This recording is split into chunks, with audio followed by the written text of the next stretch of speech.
अब सौंप दिया इस जीवन का सब भार तुम्हारे हाथों में। अब सौंप दिया इस जीवन का सब भार तुम्हारे हाथों में।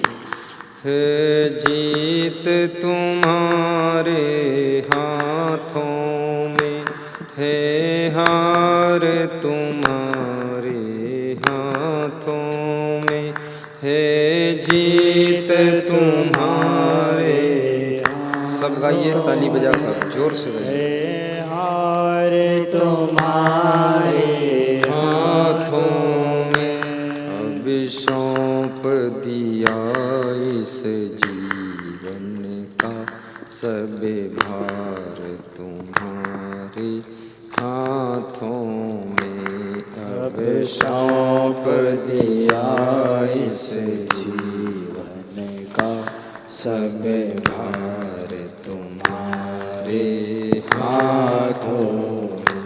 मेरा निश्चय बस एक यही, मेरा निश्चय बस एक यही, एक बार तुम्हें पा जाऊं मैं, एक बार तुझे पा जाऊं मैं।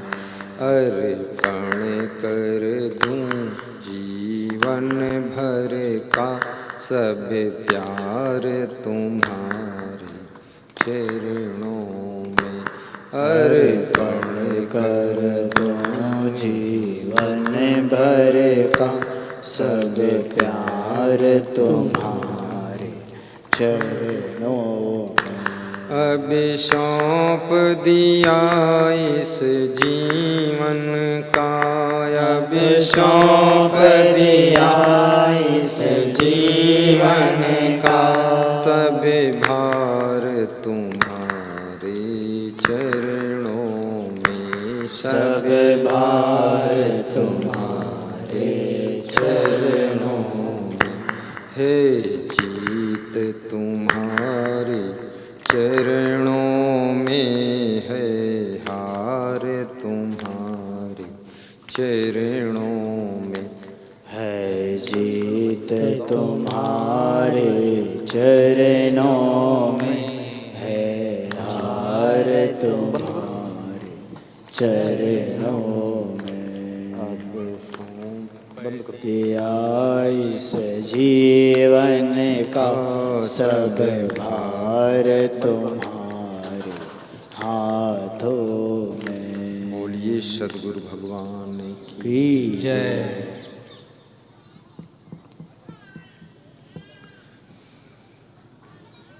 प्रातः स्मरणीय विश्व वंदनीय सद्गुरु कबीर साहिब की असीम अनुकंपा से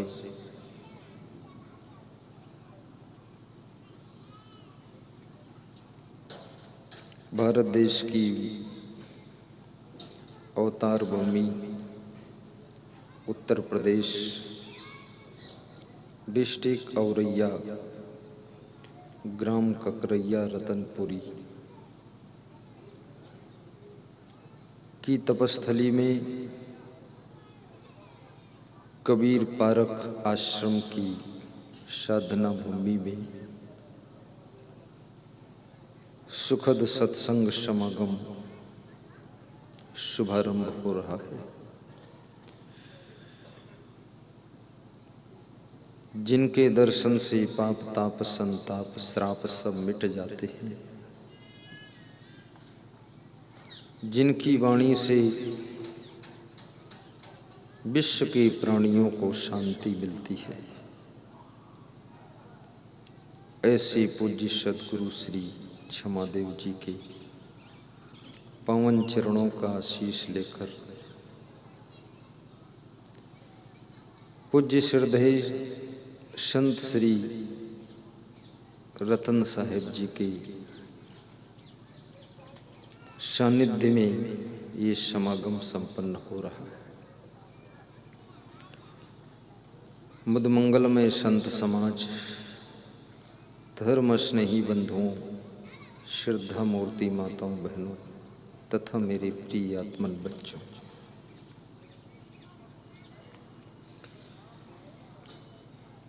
आज बड़ी प्रसन्नता की बात है। गत वर्ष इसी तपोभूमि में मुझे सत्संग के लिए आमंत्रित किया गया था। इस वर्ष पुनः आश्रम के अधिष्ठाता श्रद्धेय संत श्री रतन साहिब जी ने छत्तीसगढ़ प्रदेश के आश्रम में जाकर हमें आदेश दिया कि आपको फिर आना है। मैंने कहा बार बार हर वर्ष मत बुलाओ, एक वर्ष गैप करो और फिर आएंगे। तो उन्होंने कहा नहीं आना पड़ेगा। तो मैंने कहा कि आप जाइए, निश्चिंत रहिए और आपको टाइम मिलेगा। तो उन्होंने कहा 3 दिन का मिलना चाहिए, 2 दिन नहीं। तो 3 दिन का टाइम उनको दिया गया। 18, 19 और 20 नवंबर 2018 फीता काट करके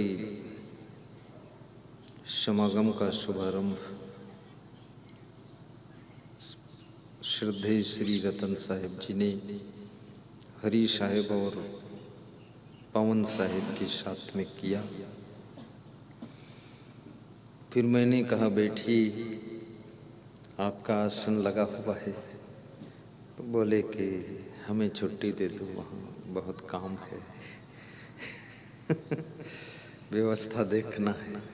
मैंने कहा ठीक, आप जाइए। संत श्री पवन साहिब जी के भजन के माध्यम से कार्यक्रम का शुभारंभ हुआ है। आए हैं मेरे गुरुवर,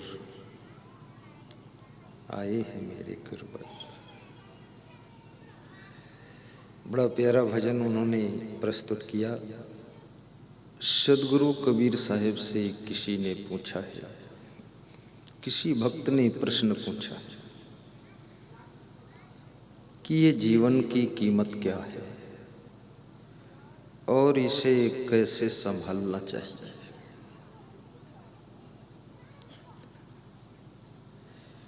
और इस शरीर का महत्व क्या है, शरीर के प्रति क्या सावधानी रखना चाहिए। तीसरा प्रश्न, इस संसार का सत्य क्या है, यहाँ की सच्चाई क्या है। आखिरी संसार में आकर के लोग जिंदगी भर दुख भोगते हैं और फिर भी इस संसार को नहीं छोड़ना चाहते। एक दूसरे को आशीर्वाद भी देते हैं, आयुष्मान भव, लंबी उम्र प्राप्त हो। और जिसको ये आशीर्वाद मिलता है वो कहता है 60 साल में तो सब दुर्दशा हो गई है और लंबी उम्र।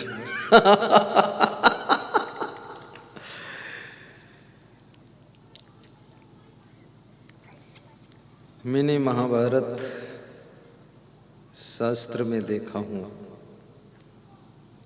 आशीर्वाद बहुत दिया जाता है।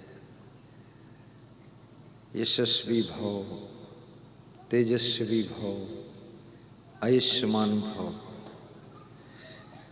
और आशीर्वाद देने वाले भी कपटी लोग, उनका आशीर्वाद भी बेकार ही था।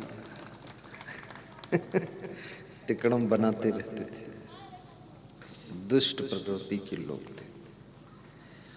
पूरा महाभारत रोना धोना, दुख द्वंद्व, कलह कलेश, लड़ाई झगड़ा, छल कपट, जुआ, शराब, व्यभिचार, दुष्ट प्राणी सब उसमें रहे।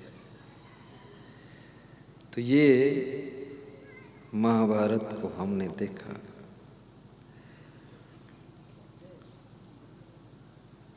तो कबीर साहब से पूछा गया कि तीसरा प्रश्न कि संसार की सच्चाई क्या है, इस जगत की यथार्थता क्या है, इसका यथार्थ रूप। संत कबीर से चौथा प्रश्न पूछा गया कि संसार में झूठ क्या है। झूठ तो झूठ है ही, लेकिन और इस दुनिया में झूठ है क्या। झूठ तो झूठ होता ही है, लेकिन मनुष्य की पूरी जिंदगी में ऐसी कौन सी चीज है जो झूठ है, और झूठ में मनुष्य झूठ मूठ फंसा भी रहता है, वो है क्या, उससे कैसे छूटेगा। तो ये चार प्रश्न आपके बीच में प्रस्तुत किए गए हैं। चारों का उत्तर एक ही साखी में कबीर साहब ने प्रदान किया है। कबीर साहब चारों प्रश्नों का उत्तर एक ही साखी में देते हैं। रतन का जतन करो, अर्थात ये मनुष्य जीवन रतन के समान है। जैसे हीरा रतन पन्ना पुखराज नीलम, ये रतन को तुम प्रेम से संभालते हो। हीरा मिल जाए तो उसकी तुम कितनी चिंता करते हो, लेकिन हीरा की भी कीमत लगाने वाला, हीरा को घिसने वाला, हीरा को बेचने वाला, हीरा खरीदने वाला, हीरा को अंगूठी में जड़ने वाला, ये मनुष्य जीवन है। तो ये रतन का भी महारत्न है ये मनुष्य जीवन। पशु के सामने हीरा रख दो, कोई कीमत का नहीं। भूसा पैरा से भी ज्यादा खराब है हीरा, वो पत्थर क्यों खाएगा। लेकिन मनुष्य के सामने हीरा रख दो, भूसा भी छोड़ देगा, पैरा छोड़ देगा, गेहूं छोड़ देगा, जमीन छोड़ देगा, मकान छोड़ देगा, पर हीरा को संभाल लेगा, क्योंकि जानता है कि एक हीरा ही करोड़ों का बिक जाएगा। छोड़ो 2 एकड़ जमीन, करोड़ पकड़ लो आराम से। तो हीरा की कीमत को समझने वाला ये हीरा लाल स्वयं है। और ये हीरा से भी ज्यादा मूल्यवान मनुष्य का जीवन। कबीर साहब कहते हैं इसको ऐसे संभालो जैसे हीरा के रतन को तुम संभालते हो। हीरा कहीं खो न जाए, कोई चोरी न कर ले, कोई छीन न ले, कोई उठा न ले, उसकी फिक्र रखते हो। ऐसे इस मनुष्य जीवन महारतन की फिक्र रखो कि ये जीवन कहीं फिसल न जाए, ये जीवन कहीं बुराइयों में न चला जाए, ये जीवन कहीं व्यर्थ में न चला जाए, ये जीवन कहीं अनर्थ में, स्वार्थ में, निरर्थक में बीत न जाए, ये जीवन कहीं बकवास में न निकल जाए, ये जीवन कहीं माया मोह के चक्कर में ही न उलझा रहे, ये जीवन कहीं जीवन का बोझा न बन जाए, ये जीवन कहीं दुख में ही न बीत जाए। इसके लिए सावधान हो जाओ, इस मनुष्य जीवन के रतन को संभालो तो ये जीवन धन्य हो सकता है। अब इस जीवन को संभालोगे कैसे?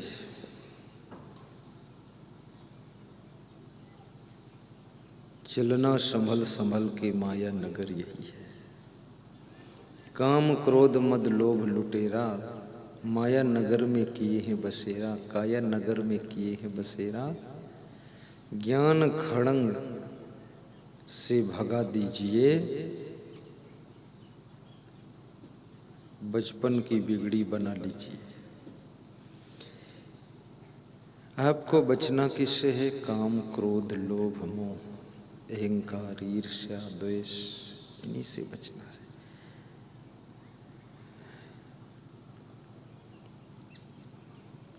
क्रोध से भी बचना है, राग द्वेष से भी बचना है, क्योंकि जिसके प्रति राग हो जाता है तो उसके प्रति तुम इतने राग में मोह में अंधे हो जाते हो कि उसकी बुराई दिखाई नहीं देती है।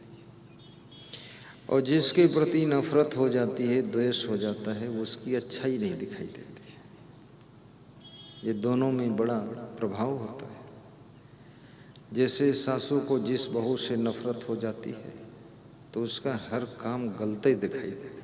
कटोरी रखी तो वो लगा तो का उल्टे रखी से, चाय बनाई तो कहे कि चाय सब जरी गई है, दाल बनाएगी कहेगी मन नमक ज़्यादा पड़ा है। और जिस बहू से बहुत ज़्यादा मोह हो गया तो बहू से जो खिचड़ी जल गई तो कहती है जली वाली बहुत सुगंधित लगे थे, बहुत धन्यवाद बहू। इसका बिगड़ा काम भी अच्छा लगता है। ये द्वेष और राग बड़ी कठिन चीज है। निर्मल दृष्टि होना, निष्पक्ष दृष्टि होना, यही साधना की पराकाष्ठा है कि भीतर से तुम पवित्र हो जाओ, निर्मलता को प्राप्त हो। और ये लोभ लालच ये भी बहुत खतरनाक चीज है।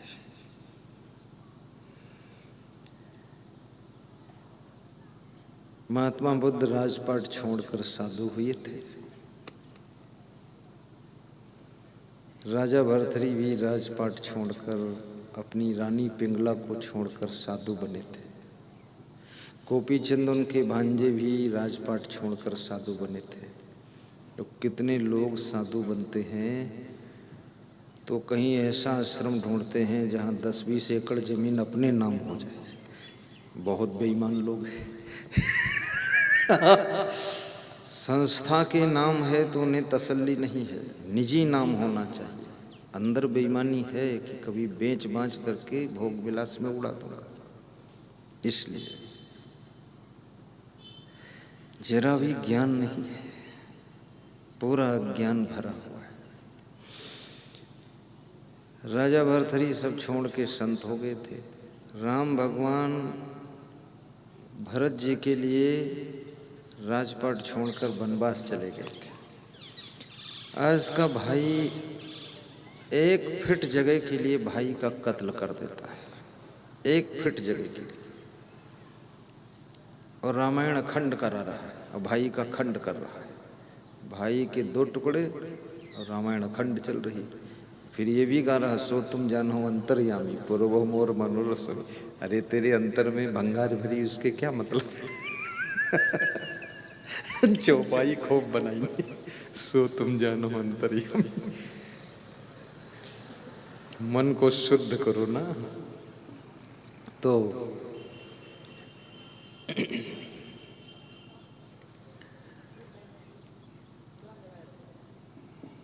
त्याग की बड़ी आवश्यकता है।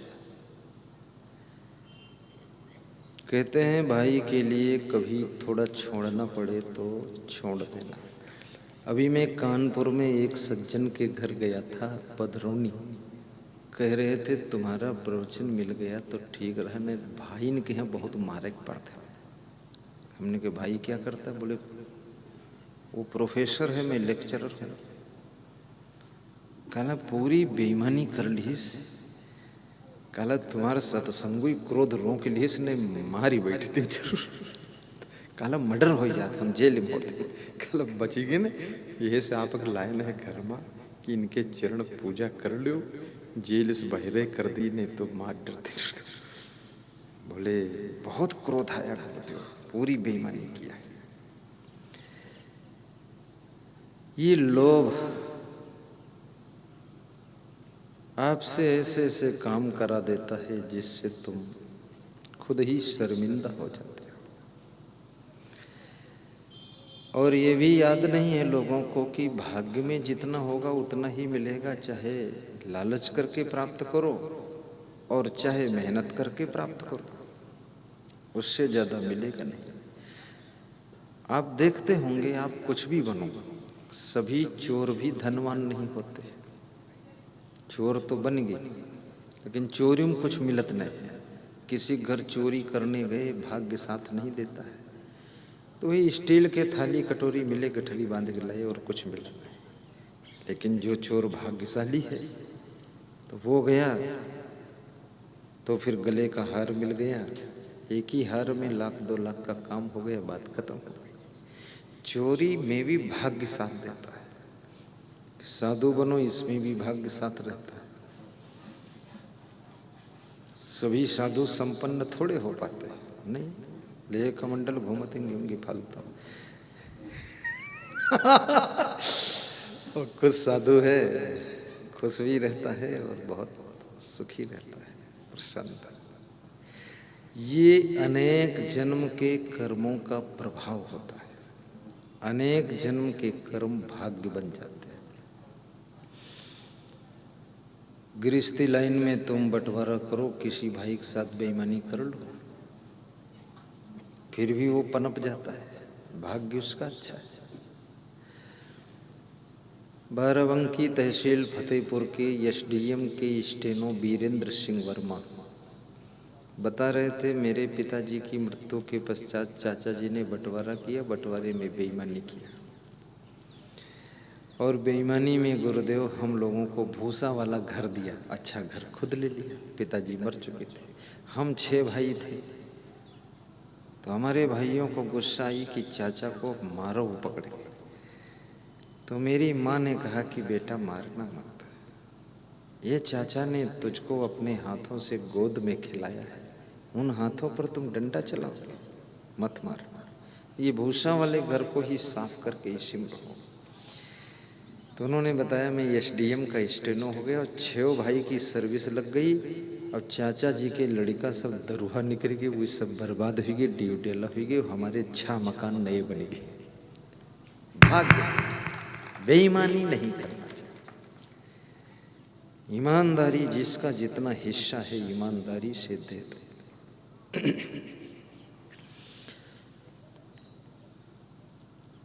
दो भाई आपस में बंटवारा कर रहे थे। बड़े भाई ने छोटे भाई से कहा कि बराबर बराबर 1/2 हिस्सा कर लो, तुम छोटे हो इसलिए तुम पहले ले लो, बात को जो बचेगा हम ले लेंगे। छोटे भाई ने कहा 1/2 नहीं, 1/3 कर दो, 3 हिस्सा लगा दो। बोले 3 हिस्सा क्यों, तीसरा भाई ही नहीं तो हिस्सा क्यों? बोले इसलिए 3 हिस्सा लगा दो क्योंकि आपकी उम्र 60 साल हो गई है, करीब 45 साल से तुम मेहनत करके कमा रहे हो, और मेरी उम्र अभी 35 साल है, बीच में 4 बहनें हैं। पिताजी मर चुके थे पहले ही, हमने उनका मुंह नहीं देखा, मेरे लिए तुम ही पिता के समान थे। अब तुम 60 साल के हो गए, सारी जवानी तुमने खपा दी, कमा कमा करके हमको पढ़ाया लिखाया, बहनों की शादियां किया, मेरी शादी किया। अब तुम बूढ़े हो गए 60 साल के, मैं 35 साल का। बंटवारा इस उम्र में हो रहा है कि 35 साल की उम्र के बाद जो मैं कमाऊंगा वो मेरा होगा, और 60 साल की उम्र के बाद तुम कमा नहीं सकते तो तुम्हारा तो कुछ होगा नहीं, बूढ़े हो गए। और 35 साल की उम्र के बाद जो तुमने कमाया उसमें हम लोगों ने खाया और शादियां किया, तो आपको क्या मिला बड़े भाई साहब? इसलिए 3 हिस्सा लगाओ और 2 हिस्सा आपके रहेंगे और 1 हिस्सा मेरा रहेगा, और मैं 35 साल की उम्र से कमाऊंगा तो आपके बराबर कर लूंगा। अब ये भी एक कितना विवेकवान भाई है।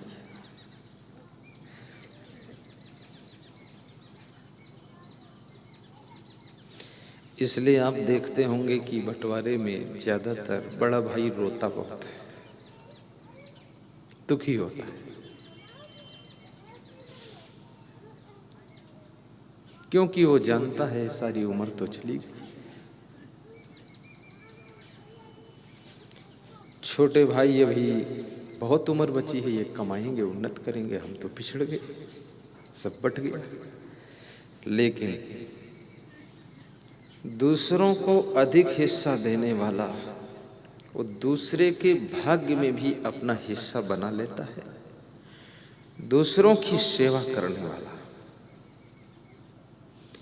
दूसरों का उपकार करने वाला। जिसके जिसके साथ में तुम उपकार करते हो, जेठानी के साथ, देवरानी के साथ, माँ के साथ, सासू के साथ, बहू के साथ, पिता के साथ, सेवा परोपकार, जिसके साथ तुम सेवा परोपकार करते हो, सहयोग करते हो, उसके भाग्य का कुछ अंश तुम्हारे भाग्य में सम्मिलित हो जाता है। ये गुप्त रूप से उसके भाग्य के एटीएम में से पैसा कट करके तुम्हारे भाग्य के एटीएम में जमा हो जाता है। ये बड़ी गुप्त व्यवस्था है। हमारा धर्म हो सेवा, हमारा कर्म हो सेवा। इसलिए सेवा को, कर्म सेवा को धर्म बताया गया। जैसे लक्ष्मण जी राम की बहुत सेवा करते थे, सेवा ही किया और क्या किया। लक्ष्मण बहुत कलाकार थे, गुणवान भी थे, नाव भी चला लेते थे, लकड़ी भी काट लाते थे, लकड़ी फाड़ भी लेते थे, कुटिया भी बना लेते थे, झाड़ू भी लगा लेते थे।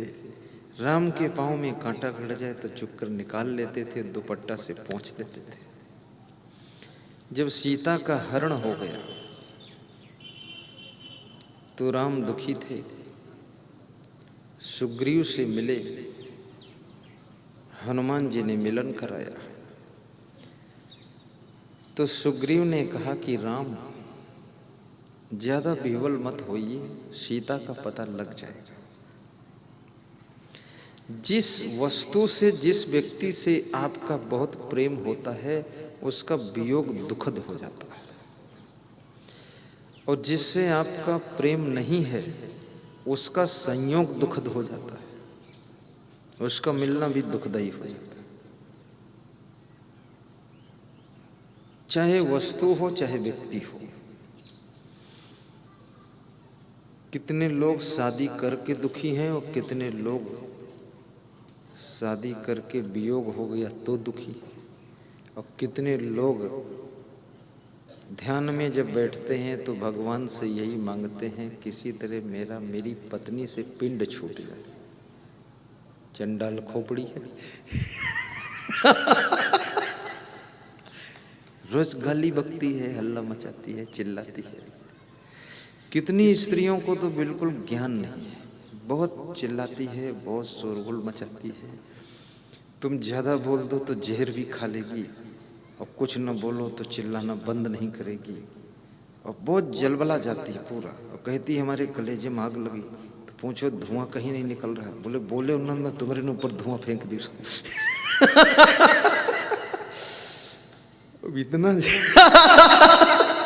इतना जलबलाने की जरूरत क्या है? अरे जो है ठीक है, उसमें थोड़ा संतोष भी कीजिए। कोई उलझने से न धन मिलने वाला है, न उलझने से कोई उन्नत होने वाली है, कुछ नहीं। शांति बनाए रखो, समय पर मेहनत भी कर लो, गम भी खा लो, और जो भी भाग्य में मिला है भोजन भी खा लो। ऐसा नहीं केवल गम ही गम खाओ, भोजन भी खाओ। खीर पूड़ी मिल जाए तो वो भी खा लो।